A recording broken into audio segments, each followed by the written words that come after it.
It is season 18 and it is that time of the season. It's time to make a tier list. This is from my experiences in ranked, in Grandmaster/Champion lobbies. Again, as a disclaimer, what might work in this rating might work or not work in other ratings. If you want to hear my opinion on the heroes that I consider are strong or weak in season 18, then you've come to the right place. So S tier heroes, the ones that are lobby admins, are heroes that I consider if you have one or two of them in the game, it makes the game so much easier. These are heroes that are generally pick or banned. A tier heroes are heroes that are solid, are picked usually if you don't want to play the S tier heroes because they're banned or you feel like you're gonna get diffed or anything like that. B tier heroes are heroes that are okay-ish. Initially, I wanted to mention that this category is more like exist maxing, as in I see the impact in game, but not extremely. Does that make sense? Like they exist max, they're not a throw pick, not necessarily a carry pick. They're fine. And F tier, for drama purposes, it's just that from my experience, a lot of players are probably going to be avoid maxing you, or they're gonna be like, swap that hero, please. Let's see the tank ones. This is how my tier list looks like. As lobby admin heroes, Wrecking Ball. Wrecking Ball, if you're against the Wrecking Ball specialist right now, it is pain and suffering. As a support, you will just run 24/7 away from him. You're gonna be tickling him a little bit, but a good ball player will never be caught off guard. You're gonna line up that perfect shot and then you get booked, you get slammed, you get everything. You use bad cooldowns, it's over for you, bro. GG. Hazard. I am so surprised by how strong this hero actually is. His uptime is insane. Like, he comes at you, waits a little bit, blocks, and then jumps at you again. He has really good engage tool, really good disengage tools. The ultimate is also, I feel like, pretty underrated because it's kind of hard to land it. You have like Suzu, you have a lot of mobility to escape from it and stuff, but against good hazard players, bro, it's painful to play. D.Va, I'm a little bit biased on this one because I've always disliked playing against D.Va with defense matrix that she's just gonna be aiming at you 24/7, but reality is that I feel like she is going to be carrying a lot of the lobbies. A solid pick. What works really well for her is the fact that she can eat a lot of very big utility from the heroes that are not that high up in the tier list, as you're gonna see a little bit later. And secondly, she can pressure point, she can pressure high ground, she can just chill max in the back, she can peel. She has a lot of diversity in her playstyle, and right now the meta is all over the place, and D.Va is really good at being all over the place. Now, for the heroes that are solid, Orisa received a nerf going into season 18, so this hero is very good, very solid, but as I said at the beginning when we were hoping in these categories, there are some heroes that work really well against heroes in the A tier category. Zarya. A lot of ranked players just pick Zarya versus Orisa. Why? Because it's super easy to farm charge on Zarya. The issue is that once they swap from Orisa, you're probably gonna be having to swap from Zarya. So this is like a direct counter matchup that I'm seeing in top 500 in GM/Champion. So they just log these two heroes in,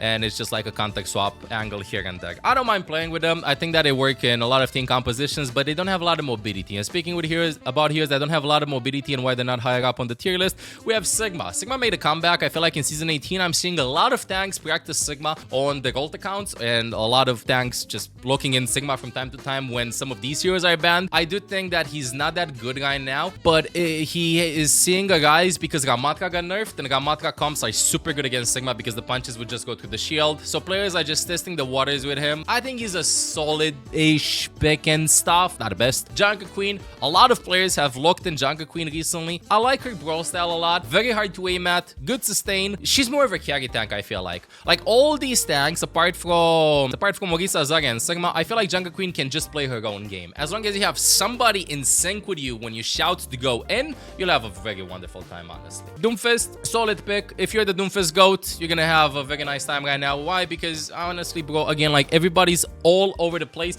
and Doomfist's uptime is really high up. It's kind of like playing with a ball or like a hazard, like a D.Va. You're everywhere. The thing is that I feel like their engages and their ways of focusing targets are way better than Doomfist, but this doesn't mean that you can't like lock him in. It's just like I feel like a lot of players do not excel at Doomfist. Hazard and D.Va are easier to pick up than a really good mechanical Doomfist, I feel like. Heroes that are okay-ish, which I consider work, but they need at least two other teammates to help you make them work. Winston, as being here okay-ish, you kind of need a Nana to nade, and then and Nano, and then you need a Tracer or a Genji or a Venture or somebody to follow up on Winston diving. He needs like a little bit extra. Not to mention the fact that once you commit, I feel like the other heroes that are all over the place, more dive-oriented heroes, they can cover more ground. They can like change their approach really fast. Right now, it's not about a game of I go from this point to this point and then we fight. It's I go from this tiny point to this point. 2 seconds later, I go there. 2 seconds later, I go there. And in these situations, heroes with lower cooldowns on their mobility skills, I feel like are way better. Next up, we have Mauga. Mauga, I think, is pretty underrated. I think that he can like pull up some pretty nice resources with him. It's just the issue that you're gonna get shot from everywhere. A lot of Mauga players, I feel like, pick Mauga not necessarily from they pick Mauga from a macro point of view rather than a micro point of view. What I mean by this is you pick Mauga and you go like, okay, so I can't dive anybody. I'm gonna stay there. I'm gonna shoot. I'm gonna whatever. Well, while you're doing that, you have a Tracer just from the side. You have a Hazard even spamming you from the side. You have like 5 different angles, and you're gonna be half HP before the team fight finishes. Before the team fight starts, actually. The team fight is finished already if you're at half HP. If you wanna play Mauga, I think he works, but you need to be decisive. Okay, and now this is just for drama purposes. Cloudy over here, Reinhardt in this category. Pretty painful. You need your team to commit with you. I would rather just have heroes that are all over the place to cover a lot of distances. Reinhardt is one of those heroes that needs a lot of resources to make him work, bro. You're gonna cover a lot of angles and shoot him from front, middle, left, and right. And if your Reinhardt is not decisive, then it's just over. So if you're playing Reinhardt, bro, go in and pray. Hopefully land the pin, hopefully for his cooldowns, hopefully you land the good shadows and stuff. Just go in and have follow-up. If you just sit there, it's over. Next up, Roadhog. Bro, I'm honest. I have seen probably 2 Roadhogs since his rework in GM/Champion and EU Ladder. I have not seen Hog. And whenever I've seen Hog, we just went Ana, Kiri, or maybe even a Zenyatta, and it was just over. Like, what can bro do? I don't know how strong his rework is. I'm a fan of his rework, but I think it's too soon to say, so because of that, I'm just gonna put him in this tier. Ramatra, I have seen players keep on trying Ramatra, but without much success. I feel like his entire tempo of punching, blocking has been completely messed up, and honestly, I'm gonna say it. I think it's for the best. He's been pretty good for like a lot of months right now. One of the staples of the Brawl tanks. Let out a shine as well, bro. Not to mention that he benefited from the armor bug from a while ago, in which he would just block 1 billion damage because armor was bugged because he would go over the cap that it was supposed to block. So let out a shine, bro. Ramatra, you just go on a vacation for a couple of months. We'll see you probably mid-season, next season, stuff like that. This is it for tanks right now. Moving on, this is my DPS tier list. Tracer, I think, is the strongest DPS in the entire game, and Tracer has been one of the strongest DPSs in the entire game. No matter how many nerfs she got, they can't quite find the sweet spot for a Tracer. She's either broken or she's either very underwhelming. In these ratings, out of my experience, she's a carry hero. If you're playing against a Tracer main, it's over. And you don't have a Tracer main. You gotta ban Tracer. She's good at 1v1s. She's good at 1v2s.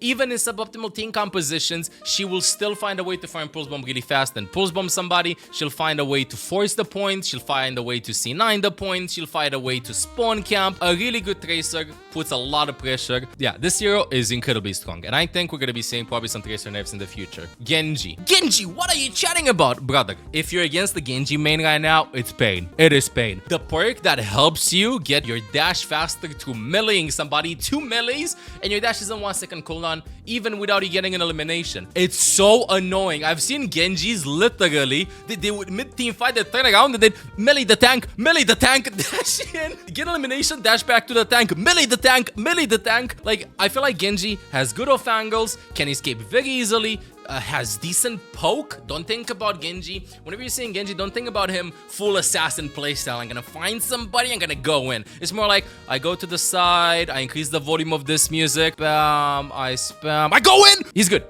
Next up, Cassidy. This is a hero that I think he's S tier lobby admin, but I'm kind of like hesitating on this because he's squishier than before. He got minus 25 health, and I feel like players still think that he's unkillable. I think he's way more killable than before, but the hit scan shots, especially against flankers, he's the most consistent hit scan to get value out of if you need big chunks of burst damage One headshot to the Tracer, she's out of the fight. 2 body shots on Genji, he's probably out of the fight. He's strong. Sojourn. I've had some lobbies in which Sojourn would just completely take control over everybody because she would outrange the Cassidy. And if you don't have a very fast sting comp, then Soj with a Railgun halfway across the map will do a lot of damage. She's squishier. I like the perk stat. She got the 25% slow perk on the E on the Disruptor shot. Is very annoying to deal against, and considering how everybody is just moving right now all over the place, every little bit of crowd control that it can add to the battlefield just changes the entire outcome of the fight. Next up, Venture. Honestly, depends on the player a lot. Before Season 18, Venture was picked or banned quite a lot, but I've seen a lot of Venture mains have very bad games. I'm not kidding. I've seen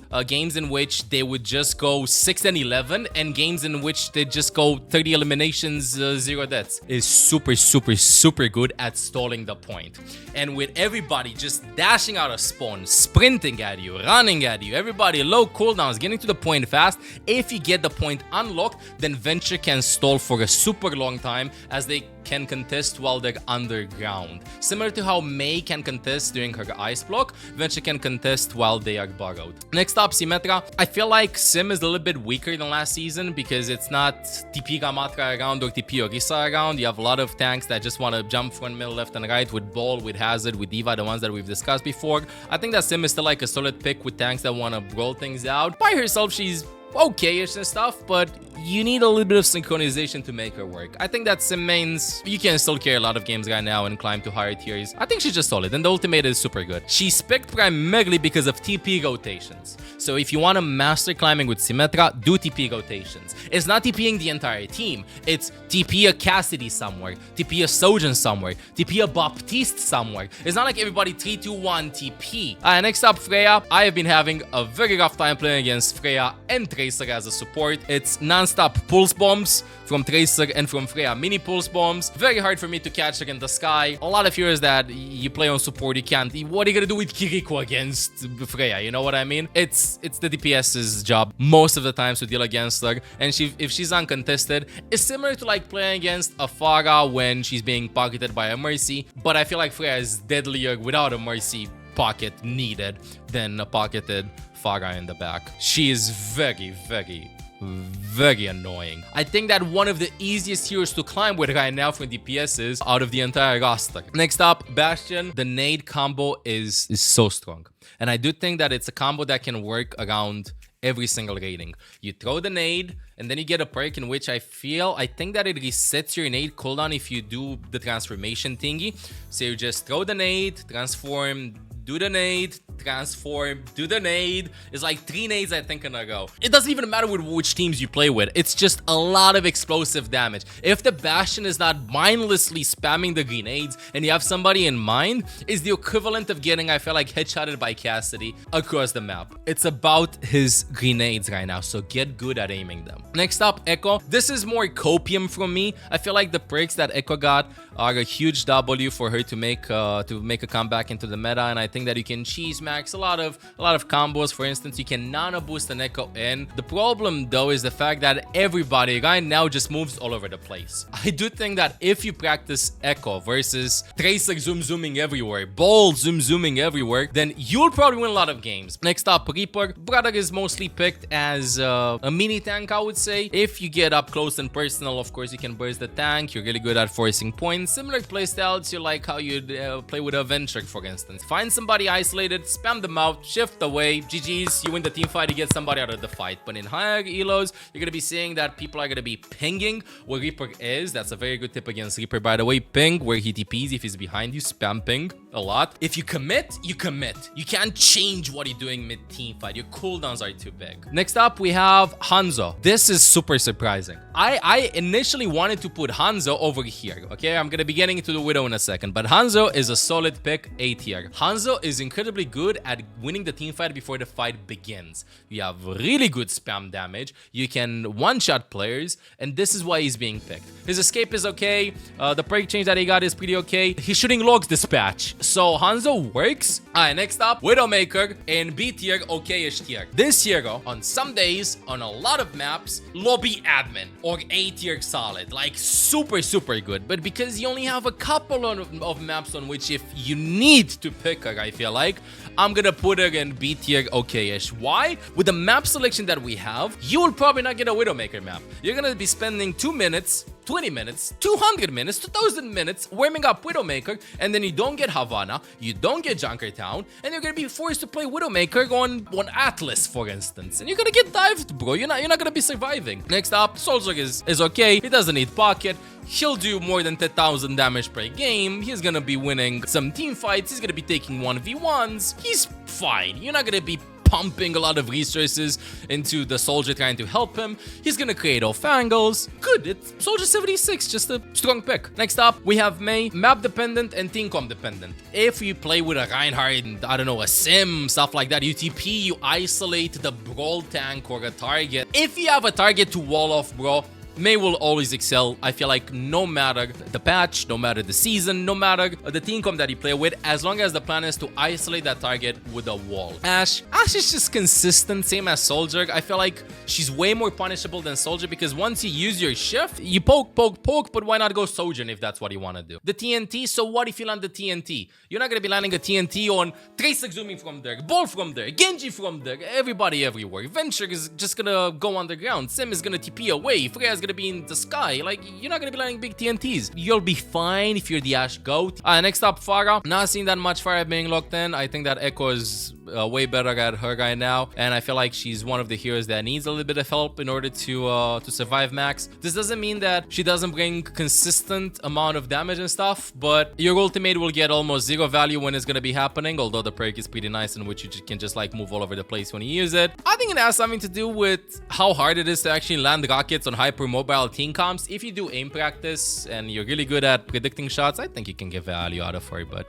next up, Torbjorn. Bro, if nothing works for you from DPSs, pick Torbjorn. He's okay. The turret will do the damage. You will survive with your E. Your ultimate will just at least deny the enemies from just walking in for free. Just a decent pick. Sombra. The only time I see Sombra being picked in GM/champion is against Wrecking Ball or against Doomfist. Those are the only 2 instances, and then usually they pick Sombra for 2 or 3 lives, they don't win the team fights, and then they swap. And finally, Junkrat. I don't like playing against Junkrat. Junkrat mains have been making me suffer for the past almost decade. It's my biggest counter ever, and I'm happy to see that Junkrat is not being picked that much. Even Junkrat specialists, I feel like, have not been getting that much value out of the Junkrat. Primarily, I would say, because everybody's just so fast and everywhere. Realistically speaking, out of 20 grenades, you're probably gonna be hitting 1 or 2 on a zooming Tracer. So finally, these are the heroes based on my ranked experiences on the EU ladder for support. Bro, I love Wuyang. Wuyang is pick or banned in the pro scene. He just works in almost every single team comp. He's good. You land one splashy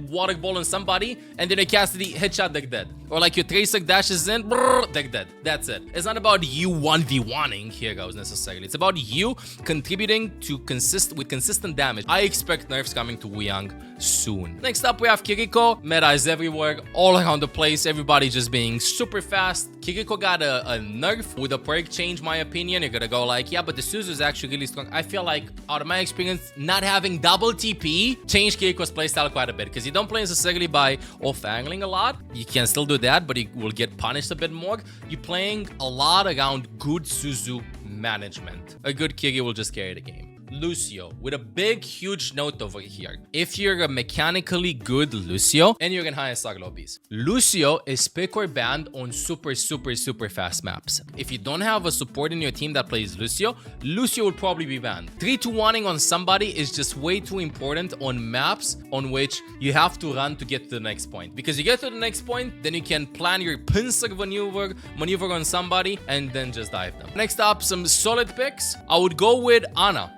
At the beginning, I've been doing okay-ish with Ana. I've been receiving like a lot of help from Wuyang. Wuyang peels pretty decently for Ana. And with a big note over here, not on every map and in every team comp. The nano boost thing is pretty interesting and it synergizes a lot with a lot of heroes that benefit from extra mobility to either close the distance or to enhance their already existing mobility skills, like a Tracer or a Genji that you just nano in with 40% extra movement speed. Big W. You can use the nano boost to run away. Next up, Brig. I think Brig can get out-tempoed on a lot of maps. She can't cover that much ground as the other heroes, and she's actually one of the heroes that can get focused quite a bit. Good Brig players excel playing against dive. Okay, like they just excel playing against dive. And what are the heroes that I chatted about? A Diva, whip shot. Hazard, whip shot. Ball, whip shot. Tracer, whip shot. Genji, whip shot. If you're really good mechanical on Brig, I think you'll do just very good this season. Next up, Baptiste. This one was kind of tricky. I've been playing a lot of Bap and I've been having a lot of success on him. I feel like Baptiste right now with the perk that you have, you gotta be able to shoot the DPSs by a lot. Like, you don't need to be afraid fighting a Tracer. If you pick Bap and all you do is just shooting the tank, I would recommend going with another hero. You pick Baptiste to contest the DPSs so that your DPSs can have an easier job at like spamming them out. The tiny turrets that work that heal for 75 per ability usage. If you use Regenerative Burst, that's 75 extra healing. Lamp, 75 extra healing. Window, 75 extra healing if it doesn't go through the window. If you get that ability, that is aimbot ability that locks in. I feel like no matter the distance, as long as you have line of sight, use your shift for yourself to like fight enemies, and then you can just heal a Tracer halfway across the map, guaranteed. And that 25, 50 or 75 healing will make the difference. Not to mention that will also enhance your ultimate farming capabilities, so you're going to be having more windows to just peek around the corner, window, and just roll somebody from the enemy team. And lastly, in the solid tier list, I'd go with Illari. Focus on your aiming, don't play with the team, do all the flankers. If you feed swap, good pilot management, there's not much to it. I think Illari is a pretty good hero to climb right now, but you need to aim train. Next up, okay-ish heroes. Juno is, I would say, budget Lucio. If you do not have Lucio player in your team and you want speed boost, you can still Juno Brig. If you go Juno though and the enemies have Tracer or Genji or Venture or anybody that wants to shoot you while you're just gliding in, you're probably gonna be dying a lot, and you're better off scoring the other two heroes in this category. A Life Weaver got a nerf, less survivability, no speed boost, no nothing as a hero, but that doesn't mean that he can just survive, and the Tree of Life is actually a pretty decent ultimate with how everybody just like moving all over the place right now. And lastly, Moira. I think I've seen Moira 3 or 4 games. High damage numbers, high healing numbers. The range is what messes her up right now this season. And finally, from S tier to F tier, Mercy and Zenyatta. Mercy is, I feel like, pretty weak this season compared to the previous seasons, because the heroes that you want to pocket with Mercy and high rating, Mercy gets value and high rating out of my experience from pocketing a DPS in an off angle. Mercy plus Wuyang, I feel like, is almost unkillable if both players are playing it super well. It's just a pretty defensive support lineup, but better than Mercy Life Weaver. We have Zenyatta. Zen mains, I'm sorry. Zen is just getting farmed this season. Glass Cannon hero, bro can't live, and I feel like a lot of players don't like playing with a Zenyatta in the team because you gotta babysit them around. Yes, you can have some Zenyatas that just flank and players just ignore them and whatever, but I mean, that doesn't happen every game. Yeah, no, he needs some help. That's about it for my Season 18 tier list. Please let me know in the comments what you think about a tier list, and if you enjoyed it, don't forget to like, comment, subscribe. Till next time, ML7 out. Hey, I'm Olaf. If you enjoyed the content, make sure to subscribe. Meow.